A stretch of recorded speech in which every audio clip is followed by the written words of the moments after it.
Hello and thanks for joining us. This is the Signature 30 Minutes. I am Oboman Marvelous. Now in the headlines, the National Human Rights Commission and the National Agency for the Control of AIDS to work together on HIV and coronavirus. Rivers State Governor Nyesom Wike accuses the federal government of shielding Minister of Transportation Chibuike Amechi from corruption charges. The Ministry of Defense pledges more support for the new service chiefs. And now the details. Many Nigerians have been reacting to the federal government's policy to prevent Nigerians who do not take the coronavirus vaccination from traveling out of the country. Those who spoke to Signature TV wondered if the government wants to put a lid on foreign travels and what happens to Kogi State Governor Yaya Bello, who does not believe in the existence of coronavirus and has asked the state residents against taking the vaccine.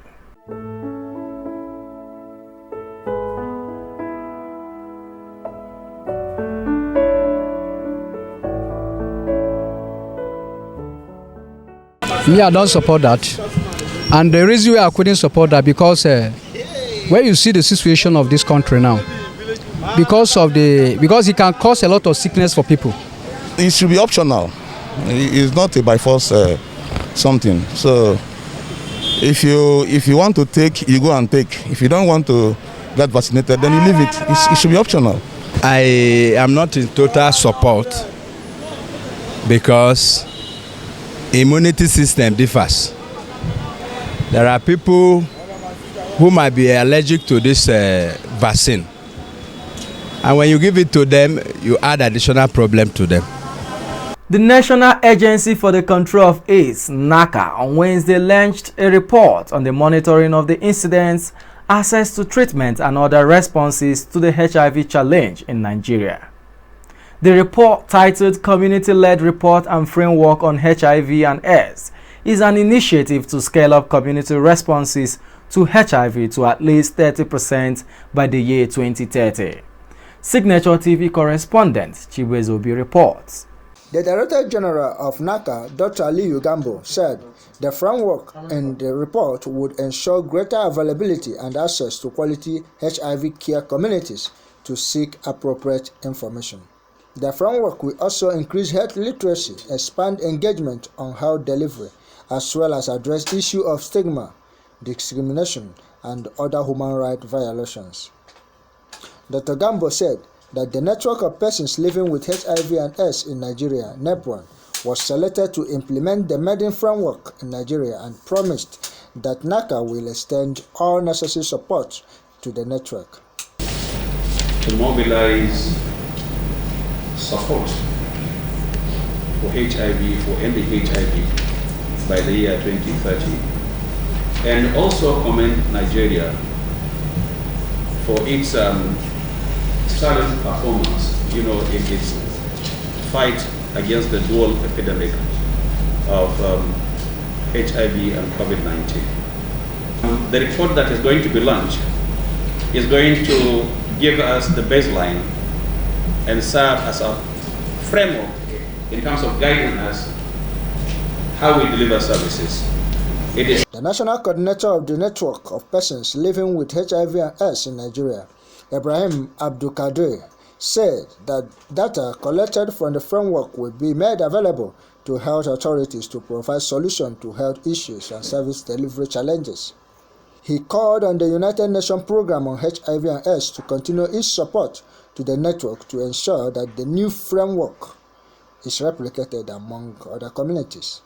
Community-led monitoring data collected using standardized tools, and they are synthesized through a variety of methods, and this has revealed an insight from communities about problems and solutions to health and HIV services delivery at the facility, community and subnational and national levels.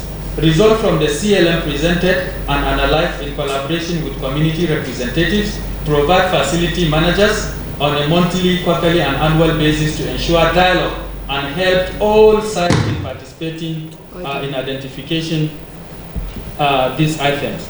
The United Nations Ambassador Mary Leonard pledged the support of the UN to the community-led monitoring framework. She highlighted some areas where the UN has assisted in protecting human rights as well as the fight against HIV and AIDS. The launch of the community-led report and framework was flagged off by Executive Director of United Nations Programme on HIV and AIDS, Winnie Ibrahima. It is a key strategy to boost the relevance and independent watch role of people living with HIV. In Abuja, Chibuezobi for Signature TV. Two of Nigeria's agencies, the National Human Rights Commission and the National Agency for the Control of HIV and AIDS, NACA, have resolved to work together to address the impact of HIV and COVID-19 on the human rights of Nigerians. In Abuja on Wednesday, the two agencies entered into a working agreement to pursue a common goal to end the two diseases in Nigeria by 2030. Again, Signature TV correspondent Chibezobi was at the signing of the agreement and now reports.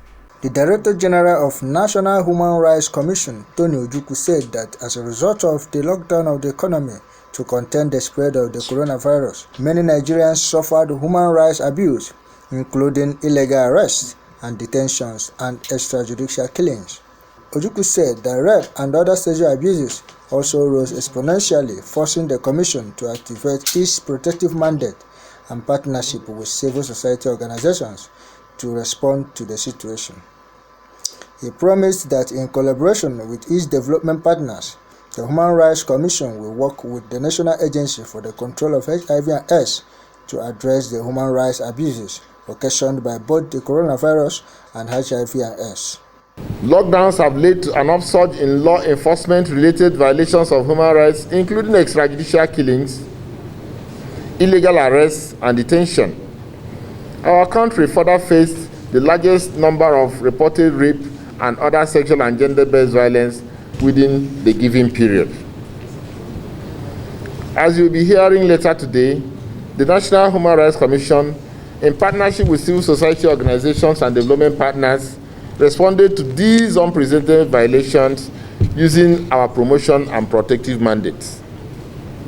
The National Human Rights Commission is today pledging its mandate towards strengthening efforts in ensuring that human rights are integrated as a bulwark for effective and people-centered implementation of national responses to HIV and AIDS and the COVID-19 pandemics. The Director General of National Agency for the Control of AIDS, Dr. Aliyu Gambo, observed that any disease that spreads through human contact creates stigmatization and discrimination, which are human rights violations. Dr. Gambo said that it is possible to fight such violation and gender-based violence through the mobilization of citizens to demand for services that provide information on their status and access to services that control and mitigate the diseases.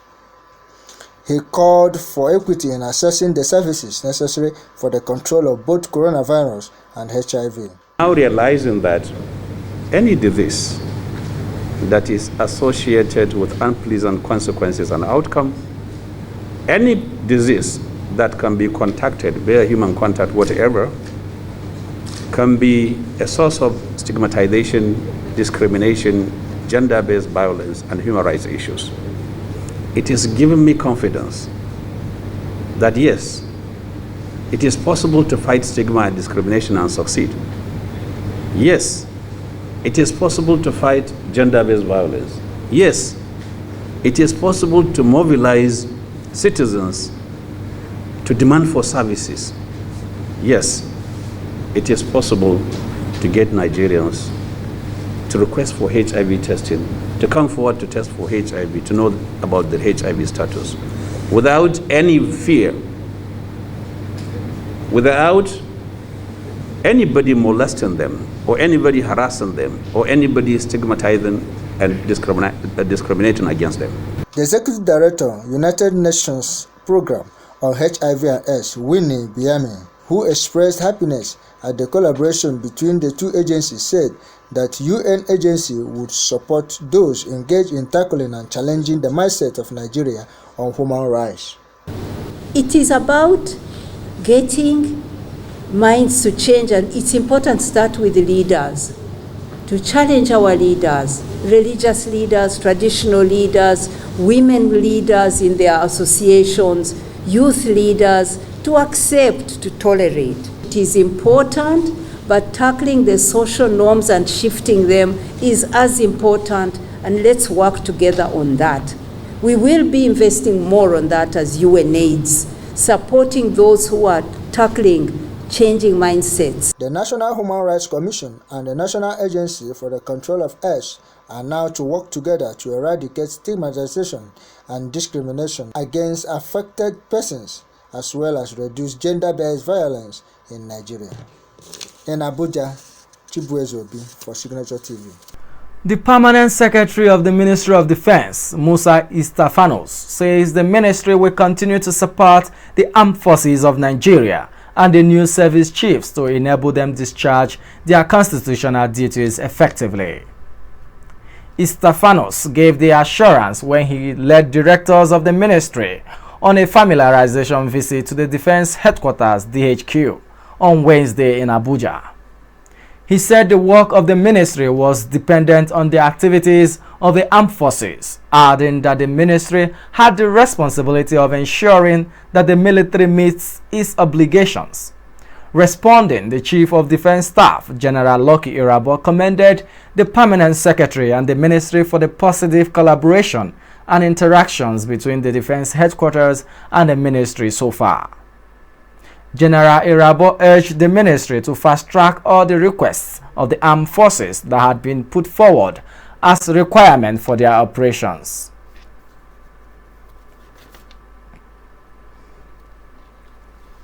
The Chief of Defense Staff, General Lucky Irabo, has led other military chiefs to hold a meeting with the Oyo State Governor, Seyi Makinde. The military chiefs were said to have first visited the 2 division of the Nigerian Army and later moved to the governor's office to meet with the governor. The chief press secretary to the governor, Taiwo Adisa, confirmed the visit. There have been security issues in Oyo State, and how to tackle the problems is expected to be one of the issues discussed at the meeting.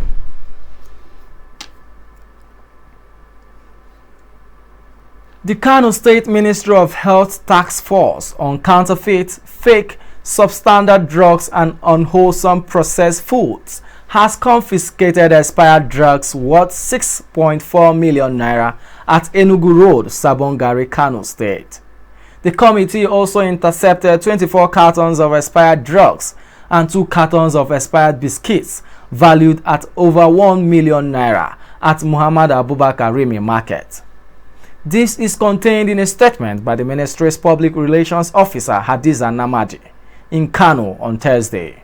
According to the statement, the Commissioner of Health, Dr. Aminu Ibrahim Sansayawa, commended the task force for its determination to rid the state of counterfeit, fake drugs and unwholesome processed foods. The Commissioner also urged the general public to complement the efforts of the government by supplying useful information to the task force.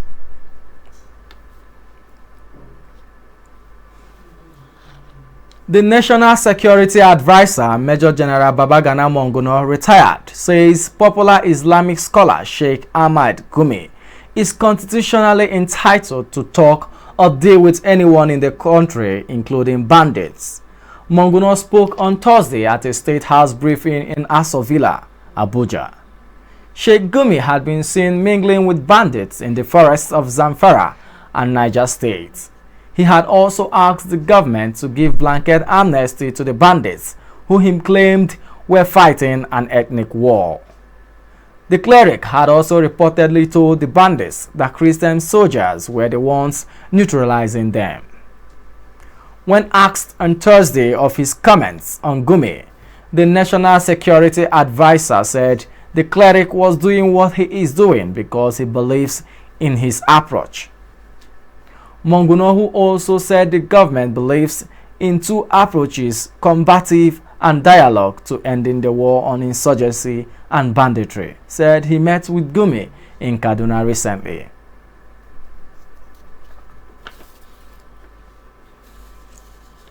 A senior advocate of Nigeria, Sani Katu, has told the Federal High Court in Abuja why he is resigning as the lead defense counsel for the chairman of the Defunct Pension Reform Tax Team, Abdulrasheed Maina. He said in a court document filed on Wednesday that his mind and that of Maina are at cross purposes over the case. The senior advocate will be the third lawyer to officially quit the defense team in the last 3 months. Sani Katu has sought to quit the case on Wednesday, but he was stopped by the trial judge Okun Abang, who said he could not withdraw his appearance without giving the court a minimum of 3 days' notice, as stipulated in Section 349, page 8 of the Administration of Criminal Justice Act 2015. Following the court's ruling, the lawyer filed a formal application seeking leave to be allowed to withdraw from the case immediately after Wednesday's proceedings.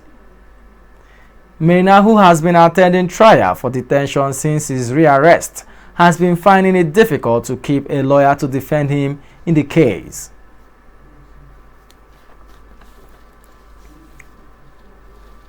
Rivers State Governor Nyesom Wike yesterday accused the federal government of shielding the Minister of Transportation, Chibuike Amechi, from prosecution over misappropriation of funds from the sale of some states' assets.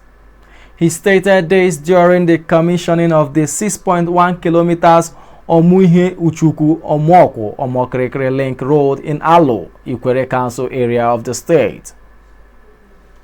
Wike said it was appalling that the federal government had continued to shield Amechi from prosecution over his failure to account for $380 million from the sale of the state-owned power plant and other critical assets when he was the state governor.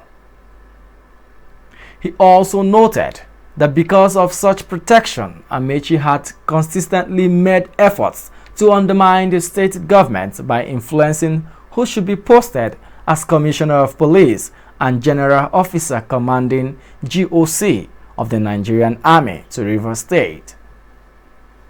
Wike urged Rivers State people not to be deceived by the antics of the All Progressives Congress-led government following the unveiling of the narrow gauge rail line from Port Harcourt to Maiduguri, insisting that the project was politically motivated. Wike said it was insincere for the federal government to commence a narrow gauge rail line from Port Harcourt to Maiduguri at a time the rest of the world was building standard gauge. And now for the entertainment news. Lady Gaga sends words of support to Japan on 2011 disaster anniversary. Famous pop singer Lady Gaga has added her voice to the diplomats and dignitaries sending condolences to Japan on Thursday to mark 10 years since its catastrophic earthquake, tsunami, and nuclear disaster. The United States singer, who visited the country 3 months after the 2011 disaster, stated that Japan was safe. After the 2011 disaster, which left around 18,500 people dead or missing, the performer launched a fundraising drive and took part in a charity concert to support reconstruction efforts. The Great East Japan earthquake triggered a massive tsunami that flooded more than 200 square miles of coastal land. Waves were estimated to be as high as 38 meters, the height of a 12-story building. And now for the sport news. Barcelona forward Lionel Messi missed a penalty kick as his team failed in their attempt to produce a second Champions League comeback against Paris Saint-Germain on Wednesday, a 1-1 draw taking the French side through the quarter-finals on a 5-2 aggregate. Kylian Mbappe netted a hat-trick as PSG stunned Barcelona 4-1 in the first leg last month, and he extended the advantage in the last 16 tie by netting a first-half penalty in the second leg to put PSG ahead. But Messi made it 1-1 with a ferocious strike from 30 meters, and the Argentine had the chance to put the visitors ahead of Anthony Griezmann, was fouled in the area only for the outstanding Keylor Navas to tip his spot kick onto the bar. Barcelona certainly went for it, but there was to be no repeat of their infamous recovery against the same opponents 4 years ago, when they lost the first leg 4-0 but triumphed 6-1 in the return. Now, before we end the news, another look at our major stories. Two of Nigeria's agencies, the National Human Rights Commission and the National Agency for the Control of HIV and AIDS, NACA, have resolved to work together to address the impact of HIV and COVID-19 in the human rights of Nigeria. Rivers State Governor Nyesom Wike has accused the federal government of shielding Minister of Transportation Chibuike Amechi from prosecution over misappropriation of funds from the sale of Rivers State assets. The Permanent Secretary, Ministry of Defense, Musa Istafanos, says the ministry will continue to support the armed forces of Nigeria and the new service chiefs to enable them discharge their constitutional duties effectively. Please do well to stay safe, maintain physical and social distancing, and wear your nose masks while going about your daily activities. And that's the Signature 30 Minutes.